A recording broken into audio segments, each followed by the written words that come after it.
Welcome everyone to Imaginative Visions Gaming Central. Justin here, and today I don't have a review, I don't have an interview, but today I'm going to give a little bit of a retrospective because the 30th anniversary of one of my favorite Disney slash Pixar franchises, Toy Story. 30 freaking years. I am officially old. Oh my god.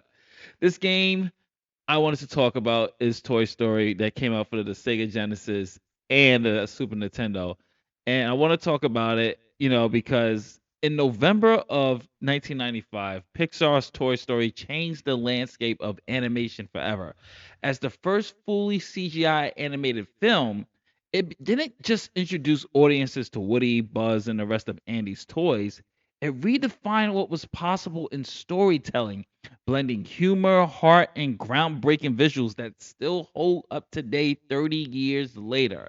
Its legacy is still felt across film, television, and gaming as generation of fans return to the world where toys come alive when humans aren't looking. But in 1995, Toy Story wasn't just a movie, it was a cultural event. Disney and Pixar pushed hard to make sure the brand reached every corner of pop culture. Alongside toys, books, and fast food tie ins came a video game adaptation for Sega and Super Nintendo. Released at the tail end of the 16-bit era of the consoles, the game was both a showcase of technical ambition and a rare example of a licensed title that took its source material seriously. Now, 30 years later, revisiting the Sega Genesis version, Toy Story is more than just nostalgia. It's a look back at how developers tried to capture the same sense of wonder Pixar achieved on the big screen without limitations of 6-bit cartridges. So, let's talk a little bit about the development. The Toy Story games was developed by Traveller's Tales, a studio that at the time was carving a reputation for pushing hardware beyond expectation. Disney Interactive wanted something more than a quick tie-in. They wanted a game that could match the film's visual impact. To achieve this, Traveler's Tales leaned into the pre-rendered 3D graphics, creating character models on a Silicon Graphics workstation, the same kind that Pixar used for the movie, and converted them into 2D sprites. This gave the game and the characters a glossy, almost computer generated look, setting them apart from the typical sprite based platformers of the time.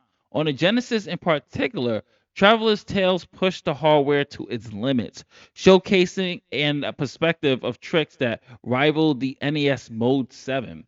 Where most licensed games picked a formula and stuck with it, Toy Story surprised players with its variety. The game spanned 17 levels, covering the story beats of the film while expanding them into playable sequences. Players control Woody armed with the pull string whip. The unique mechanic let him stunt enemies, latch onto hooks, and swing across gaps. His movement was deliberately floaty, emphasizing timing and patience. Some notable levels were Buzz's Battle, which is a comedic but tricky level where Woody tries to knock Buzz behind the desk. Run Rex Run, Woody rides Rex through a gauntlet of obstacles. You have the Claw, the infamous Pizza Planet machine where Conveyor belts, aliens, and the threatening Claw tries to pick up Buzz and you have to protect him. There is so many story beats in here that the game does a really good job. But on the Genesis, players also get a bonus, a 3D Buzz Lightyear first person shooter stage inside the space helmet, a showcase of Traveler's Tales experimental tech. The NES version lacked this level, leaving Genesis owners with the bragging rights. Graphically, the game is sharp, the glossy sprites, as I said, and surprising 3D tricks. The Buzz helmet level in particular showed just how far the developers could push the 16-bit tech at the time. The soundtrack used digitalized samples to recreate Randy Newman's themes, energetic if a bit scratchy. The NES version offers smoother color gradients and more richer palettes, giving the game a more warmer look. Sound quality was cleaner, but missing that 3D level left it feeling slightly less ambitious. Across both versions, the cutscenes were just basically picture stills of the movies with text explaining the situation and the plot of it. Challenging factor. My God, this game is tough. Won't say brutal, but it's tough. The whip required precision, making combat a little bit awkward. Levels like the claw demanded pixel perfection jumps, and trial and error problem solving. The RC car sequences are rage inducing. I can't tell you the amount of rage me and my brother were feeling when we were trying to knock Buzz off the freaking desk. It was brutal because the controls were just it was well. I'm gonna show you glimpses of it. You will see that level when I get to it. But upon release, Toy Story received generally positive reviews, standing out as one of the more stronger Disney tie-in games at the time. People praised its stunning graphics, faithful adaptation, and the level of variety that kept the gameplay fresh. Some criticisms at the time was the difficulty curve. People felt like this was a little bit too hard for the younger audience. I mean, guys, if you grew up like I did with the NES, yes, Toy Story was hard, but my God, did you ever play like Darkwing Duck when you were a kid? Good lord, that game was hard.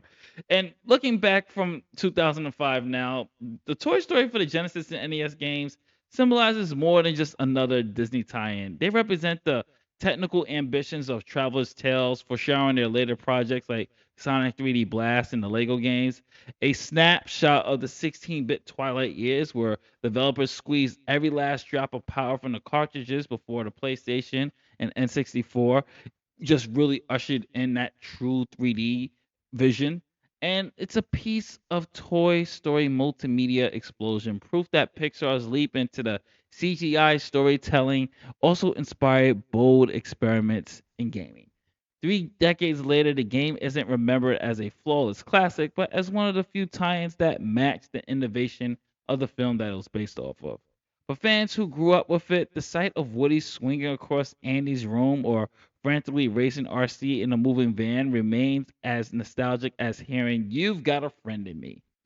The story, Toy Story on the Genesis and NES, wasn't just a piece of licensed merchandise.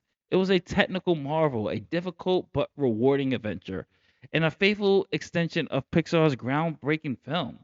30 years later, it stands as a reminder of when games and movies both dared to reimagine what was possible. It was a time of originality. It was a time where it wasn't no endless remasters and endless remakes. Originality was king, folks. And just a toast. Raise your glasses to Toy Story from a time that I think a lot of us wish to go back to when these creators were just full of life and just innovative and just moving the needle on what could happen. With that being said, folks, that being said, let's play some Toy Story. All right, I did allude that we were going to play a Buzz clip to show you the frustration, how annoying this level is. First of all, the controls are just awful for this particular segment, and it's annoying. But here's the thing that really would rage induce any kid playing this game in the 90s was the fact that, I mean, it's realistic, but the RC has battery life, and his batteries drain quick. So once you hit Buzz, you have to get those batteries. You miss one, it might be over. But it's sometimes when you hit when you hit Buzz, as you just saw, the battery will fly somewhere far, and I freaking lost. I'm not doing it. Nope. I'm going to another level. Let's try Run Rex Run, where you have to ride Rex and escape the toys. When Woody is like, when he knocks Buzz out, the toys want to get him. Oh my goodness! All right. I gotta focus. Gotta focus here. All right, this one. All right, get that one. Whoa! Forgot RC's chasing me. It's been 30 years since I played this, folks. So you gotta forgive me. Oh, come on! Come on! Jump over. All right, come on, Woody.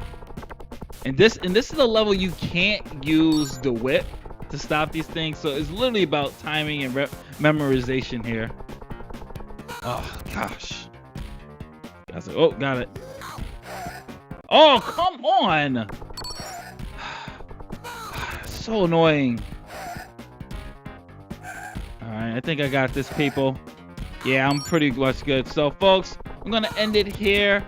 What did you think of the Toy Story game? If you ever played it, comment below. Let me know. If you're an 80s baby, 90s kid, and you played this game, let me know what your thoughts on it. Does it still hold up to you? This is Justin from Gaming Central. If you like what we do here, hopefully you earned your subscription. Please hit the like button, subscribe button, notification bell. Later days.